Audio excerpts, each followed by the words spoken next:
С 1 октября вступил в силу закон о хостелах. Дебаты вокруг него шли 5 лет, и теперь многие подобные бюджетные системы размещения оказались вне закона. Хотя они очень популярны, активно ими пользуются и якутяне. По данным сайтов бронирования, в России работает около 2500 хостелов, но по мнению экспертов, эта статистика далека от реальных цифр. На самом деле предпринимателей, которые зарабатывают на сдаче койко-места, намного больше. Так что такое хостел, как начать подобный бизнес и какие системы размещения теперь вне закона? Об этом мы узнали у президента Межрегиональной ассоциации хостелов и мини-отелей Алексея Мишина.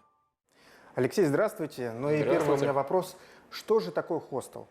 Хостел – это такой бренд, который пришел к нам из Соединенных Штатов Америки, который обозначают именно такое вот молодежное туристическое какое-то место, где студенты за небольшие деньги, путешествия могут остановиться, провести время и дальше поехать. То есть такой бюджетный туризм. Вот. У нас есть понятие средств размещения или гостиницы. Есть закон о гостиничной деятельности, есть классификация, закон о классификации, по которой есть категория без звезд, под которую попадают большинство хостелов. То есть что такое без звезд? Это когда есть многоместное размещение, общие туалеты, общие душевые, и есть общая зона. Остальные требования по безопасности, по требованиям чистоте, по персоналу и по всему остальному такие же, как и в любой другой гостинице. А вот насколько хостелы популярны вообще в мире и вот у нас в стране? И когда этот интерес, может быть, именно в России он появился? В мире оно очень сильно распространено, потому что очень большое количество, особенно, как я уже сказал, Соединенные Штаты, Южная Америка очень много путешествует, в Европе очень много хостелов. И вот это вот, наверное, так скажем, тренд вот этого эконом-путешествия для молодежи, он уже давным-давно у них развит. К нам это пришло в начале 2000-х годов, тогда стали появляться первые хостелы. Большинство из них тогда открывались в квартирах, потому что никакого запрета не было. У кого-то была там трешка, у кого-то двушка, ставили кровати, назывались хостелами и начинали потихоньку развивать этот бизнес. Стали открываться хостелы, и, конечно же, когда был розыгрыш, где будет проходить чемпионат мира по футболу, это и стало, наверное, отправной точкой больших инвестиций, вот, массовых таких входов в хостельный бизнес. У нас буквально с 2015 года по 2017 количество хостелов увеличилось почти в 3 раза. А вот с 2017 по 2018 год еще вот это количество, оно еще увеличилось в 2 раза. То есть вот все, что не требует слишком больших вложений, и порог инвестирования там где-то до 5-10 миллионов, это прям вот колоссальный взрыв был. То есть для того, чтобы открыть хостел, нужно 5-10 миллионов? Где-то так. Где-то так. Это небольшой хостел, чаще, и это, я скажу, что здесь говорим про 5 миллионов, это, скорее всего, такая самозанятость такая, да? То есть это не будем говорить это про бизнес, потому что тут ты не наймешь управленца, тут ты не наймешь там какой-то штат сотрудников, это ты открываешь сам, и ты это все сам ведешь, контролируешь, убираешь за гостями, чаще всего решаешь проблемы, то есть это 24/7. Ну, насколько этот бизнес выгоден вообще в России? Ну, вы знаете, лоу-кост, он выгоден чем? Низкий порог входа, достаточно большая маржинальность. Да? То есть это значит, что при маленьких вложениях ты получаешь достаточно такой существенно понятный обратный эффект. Потому что, вложив миллион, ты этот миллион отбиваешь где-то за 1,5-2 года, если правильно все грамотно организовал. Но вот большинство, думая, что вот открыть хостел это какая-то элементарная штука, ошибается, потому что хостел от отеля, от большого, да, не отличается, по сути дела, ничем. Он отличается только масштабом, количеством кроватей. Но если честно, действительно кажется, что хостел – это понятная очень история, и если начинать бизнес, например, то вроде бы все примерно человеку, даже который не в бизнесе, в гостиничном, понятно. Попробовать с какого-то маленького сегмента можно.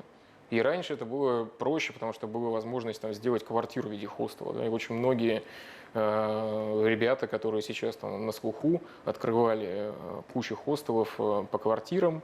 То есть вот если говорить о том, что хостел на 20 номеров, например, 70 койко-мест, он максимально будет приносить 600 тысяч рублей чистой прибыли. Это максимально. С учетом того, что вы найдете супер низкую аренду, все организуете правильно, идеальный канал и будет продаж, поток постоянный. И будет поток, да, вот все. А то, что говорят, что можно открыть 15 койко-мест и зарабатывать, 50 тысяч, может, ты будешь зарабатывать. с учетом того, что у тебя не будет ни выходных, ни праздников, ничего. Ты будешь... Звучит уже грустно. Да. Ну и если грустить дальше, то давайте поговорим про закон, который вступил 1 октября. Он посвящен именно хостелам. Этот закон многострадальный, его принимали 5 лет, да, если я не ошибаюсь. Его обсуждали 5 лет, приняли достаточно быстро. Да. Это закон о запрете занятий гостиничной деятельностью в жилом фонде, в жилых помещениях. Это как касается многоквартирных домов, так и касается на самом деле и частного сектора, потому что он тоже жилой. Есть пока какие-то такие лазейки, чтобы вот, уйти, да, от этого, но если мы говорим именно про хостел, про многоместное размещение, то таких лазеек нету. То есть да, ты можешь в жилом доме сдавать номера как комнаты посуточно, как соцнайм, да, переведя это немножко в другую категорию. Ты не будешь уже отелем, ты будешь уже такими апартаментами. Но вот для хостелов ты уже не сможешь сдать там 15 коек в одной комнате. Это уже нереально будет. И давайте тогда поговорим про те механизмы, которые придумали депутаты. Вот, какие ограничения они ставят? Ну, первое, это в принципе самое главное, это статья, которая прямо запрещает размещение гостиниц в жилом фонде. Это что значит? Что при первой же проверке отеля или хостела в многоквартирном доме будет принято сразу решение о приостановке всей деятельности, все, запрете, закрытии, и дальше уже там штрафы пойдут, дальнейшие проверки и так далее. Вот, то есть тут все просто, тут все будет до первой проверки. Проверку осуществляет у нас что? Прокуратура, Роспотребнадзор. Тогда каким должен быть идеальный хостел по современному законодательству? По этому закону слово «идеальный хостел» или вообще каким должен быть неприменимо, наверное, да? Потому что это чисто запретительная норма. Вот. Мы говорим о том, что есть параллельно с этой нормой есть уже законы, в том числе о гостеприимстве, о гостиничной деятельности, о классификации.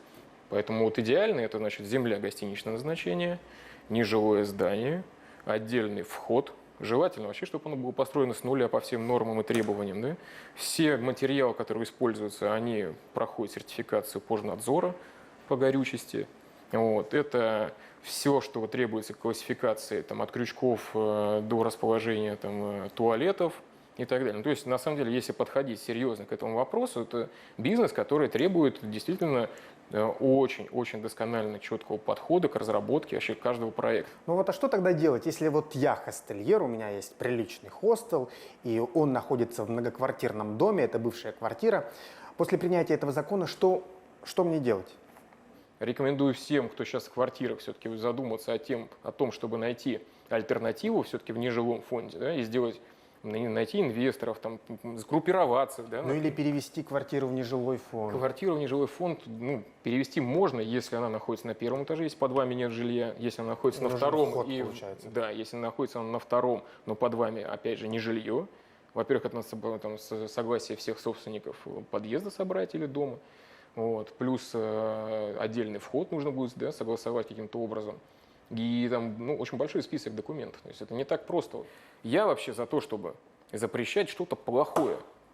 Потому что вот даже там, если мы берем хостелы в квартирах, среди них есть большое количество достойных, чистых, причем открытых и к проверкам, и ко всему бизнесов, которые и иностранцы признали, и наши туристы признали. Да и, в принципе, сами органы понимают, что не каждый даже в нежилом фонде хостел или мини-отель соответствует таким требованиям. Поэтому, к сожалению, закон принят, он уже обратной силы, мы его не откатим никуда. Но вот задуматься о том, чтобы каким-то образом как-то помочь хотя бы таким бизнесменам перевести это помещение, либо какую-то альтернативу предложить, это обязательно нужно делать.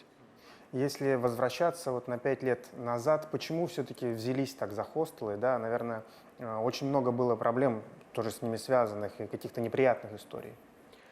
Тут, наверное, самое простое – это то, что все исходит от защиты прав и интересов жильцов.